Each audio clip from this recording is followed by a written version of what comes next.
Hello students, welcome to SKR maths academy. আমি সৈকত কান্তি রায়, তোমাদের mathematics educator এবং মেন্টর। গতকাল আমাদের পিএসসি ক্লার্কশিপ প্রিলিমস এক্সামিনেশন শেষ হয়েছে। ঠিক আছে, শনি এবং রবি 16 এবং 17 দুদিন চারখানা শিফটে আমাদের পরীক্ষা ছিল। তো তোমাদের পরীক্ষা আশা করি ভালোই হয়েছে। তো এবারে আমাদের যেটা নিয়ে কথা বলা দরকার সেটা হচ্ছে cut off analysis, cut off কত হতে পারে সেটা নিয়ে একটু তোমাদের সাথে আলোচনা করব। মেন্সের প্রিপারেশন কি হবে সেটা নিয়ে ডিসকাস করব, কোথা থেকে পড়বে, কি আছে কি না সেটা নিয়ে ডিসকাস করব। আর 3 নাম্বার হচ্ছে এর পরে কোন এক্সামের জন্য প্রিপারেশন নেবে বা প্রিপারেশনটাকে কিভাবে এগিয়ে নিয়ে যাবে সেটা নিয়েও ডিসকাস করব। তাহলে চলো ভিডিওটা শুরু করা যাক। দেখো, এবারে কাট অফ প্রেডিকশন করায় অন্যবারের থেকে একটু কঠিন। তার কারণ হচ্ছে চারখানা শিফটে এক্সাম হয়েছে। ঠিক আছে, এতগুলো শিফটে এক্সাম হলে কোশ্চেনের হচ্ছে যে যেহেতু নর্মালাইজেশন নেই, কোশ্চেনের ভ্যারি করছে। কোনো শিফটে একটু সহজ, কোনো শিফটে তুলনামূলকভাবে কঠিন হয়েছে। ঠিক আছে, তাই কাট অফ প্রেডিক্ট করে এবারে একটু কঠিন। এবং আরেকটা ব্যাপার সেটা হচ্ছে যে এবারে অনেক স্টুডেন্ট অ্যাবসেন্ট ছিল। ঠিক আছে, ফর্ম ফিল আপ তো অনেক হয়েছে কিন্তু অ্যাবসেন্ট প্রচুর ছিল। ঠিক আছে, এই একটা দুটো ব্যাপার একটু মাথায় রাখতে হবে। 3 নাম্বার আরেকটা ব্যাপার বলি, সেটা হচ্ছে কত ভ্যাকেন্সি সেটা এখনো জানা যায়নি। এই ব্যাপারগুলোতে আমি একটু বলি। ভ্যাকেন্সি মোটামুটি যদি আমি ৫ থেকে ৬,০০০ ধরে নিলাম। ঠিক আছে, আগেরবারের মতো আরকি। আগেরবার আরো বেশি ছিল, ৭,৫০০ ভ্যাকেন্সি ছিল। এবারে ধরে নিচ্ছি ৬,০০০ মতো ভ্যাকেন্সি আছে। ঠিক আছে, মিনিমাম। এবং সমস্ত ৪ টে শিফটে মোটামুটি কোশ্চেন দেখার পরে আমার যেটা মনে হয় যে জেনারেলে কাট অফ 60 ± 3 হওয়া উচিত। অর্থাৎ 57 থেকে 63 র মধ্যে কাট অফ আসতে পারে। ওকে? এটা হচ্ছে জেনারেল।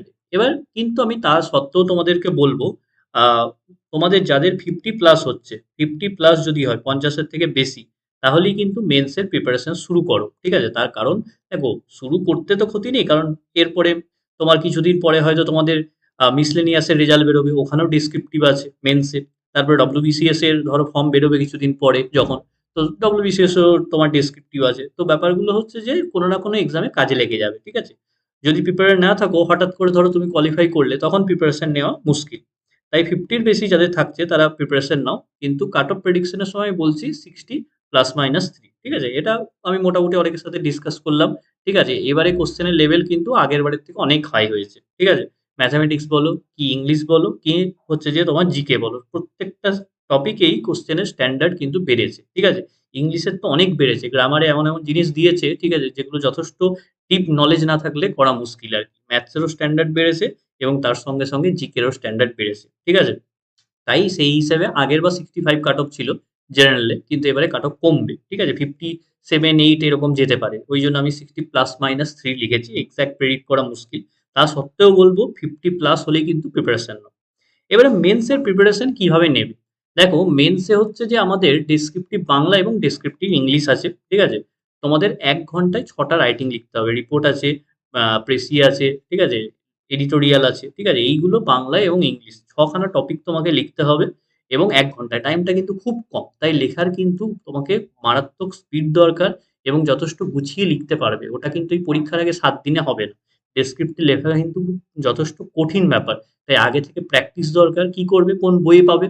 দেখো, তুমি ডব্লিউবিসিএস স্ক্যানারে অনেক ডেমো পেয়ে যাবে। ঠিক আছে? ডব্লিউবিসিএস এর যে প্রিভিয়াস ইয়ার গুলো সেগুলো পেয়ে যাবে। এছাড়া ক্লার্কশিপ মেন্স এর জন্য অনেক পাবলিকেশন বই বের করে, সেগুলো থেকে পাবে। এছাড়া কি করতে পারো?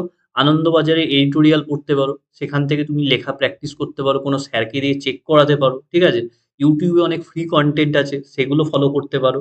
এছাড়া ক্র্যাক ডব্লিউবিসিএস বইটার পার্ট 2 তে তুমি অনেকগুলো লেখা পাবে। ক্র্যাক ডব্লিউবিসিএস এর পার্ট 2 তে ডেসক্রিপটিভ বাংলা এবং ডেসক্রিপটিভ ইংলিশ কিন্তু আছে। ওখান থেকে তোমরা কিন্তু রাইটিং প্র্যাকটিস করতে পারো। এবং সবসময় মনে রাখবে, যেগুলো নরমাল তোমাদের রাইটিং এর যে প্রসেস গুলো, যেমন এডিটোরিয়ালে কিভাবে লিখতে হয়, ঠিক আছে? স্ট্রাকচার গুলো যেন ঠিক থাকে।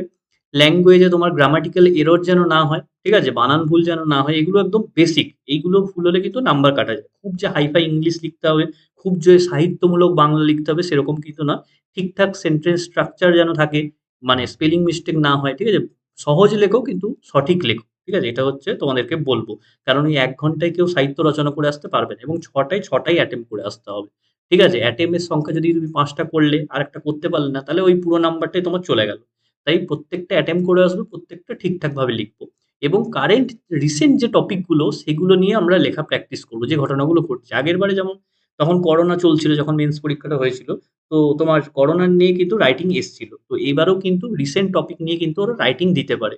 তাই রিসেন্ট টপিকের উপর আমরা একটু জোর দেব। ওকে? তাহলে এই গেল আমাদের মেন্সের প্রিপারেশন। এবার আসা যাক নেক্সট কিভাবে আমরা নেক্সট কোন এক্সামকে টার্গেট করে এগোবো বা কি আমাদের প্ল্যানটা হওয়া উচিত ফিউচারে।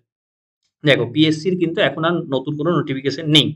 ঠিক আছে? যতদিন না ওবিসি কেস মিটছে ততদিন পর্যন্ত কিন্তু নতুন বেরোবে না। ঠিক আছে? এবং কবে বেরোবে এগুলো খুব মুশকিল আরকি। কারণ আগেরবার ক্লার্কশিপ ২০১৯ এ বেরিয়েছিল। তারপর ২০২৪ এ হলো। মানে ৫ বছর গ্যাপে। এরপরে আবার কবে বেরোবে কিন্তু বলাটা মুশকিল। ঠিক আছে? কেউ আগে থেকে বলতে পারে না। তাই পিএসসির পিছনে পড়ে না থেকে তোমরা এসএসসি এবং রেলওয়ের যে পরীক্ষাগুলো আছে সেগুলোর প্রিপারেশন ভালো করে নাও। ঠিক আছে? বা আইবিপিএস ব্যাংকের পরীক্ষার প্রিপারেশন নিতে পারো। ঠিক আছে? অন্যান্য অনেক পরীক্ষা হচ্ছে সেগুলোর প্রিপারেশন নাও সেন্ট্রাল গভর্নমেন্টের। তার কারণ শুধুমাত্র দেখো পিএসসিরও স্ট্যান্ডার্ড কিন্তু বাড়াচ্ছে। তাই পিএসসি কোয়ালিফাই করতে গেলে এখন কিন্তু এসএসসি লেভেলের প্রিপারেশনটাকে নিয়ে যেতে হবে। অনেকে বলছে সিজিএল লেভেলে কোয়েশ্চেন হয়েছে, না অতটা কঠিন হয়নি। ঠিক আছে? তার থেকে সহজ হয়েছে। কিন্তু পিএসসি আগে যে লেভেল ছিল তার থেকে অনেকটা হাই হয়েছে। এই হচ্ছে ব্যাপার। ওকে? তো এটাই বলব যে এসএসসির প্রিপারেশন নাও মোটামুটি সমস্ত এক্সাম কভার হয়ে যাবে। এনটিপিসিও কভার হবে, এসএসসিও কভার হবে, পিএসসিও কভার হবে, সমস্ত কভার হবে। তাই এসএসসির যদি কেউ প্রিপারেশন নিতে চাও ম্যাথের জন্য অবভিয়াসলি তাহলে কিন্তু আমার নতুন ব্যাচ শুরু হবে কিছুদিন পরে। ঠিক আছে? আর এনটিপিসির ব্যাচ আমার অলরেডি চলছে। বেশ কিছু ক্লাস হয়ে গেছে। ঠিক আছে? ওটাতেই জয়েন করতে হবে এনটিপিসিতে কারণ এনটিপিসি আর নতুন ব্যাচ শুরু করব না। কারণ এনটিপিসি যতদূর সম্ভব এপ্রিলে পরীক্ষা হওয়ার কথা। তাই এই নাম্বারে তোমরা WhatsApp করবে 9734732959 আর তোমাদের পরীক্ষা কেমন হয়েছে সেটা একটু কমেন্ট সেকশনে জানাও। ঠিক আছে? তাহলে কাট অফটা আরো এনালিসিস করতে সুবিধা হবে। আমি মোটামুটি অনেকজনের সাথেই কথা বলেছি। ঠিক আছে? তারপরেই আমি এটা কাট অফ মোটামুটি ঠিক করেছি। এবার তোমরা তোমাদের ওপিনিয়ন জানিও। Thanks for watching.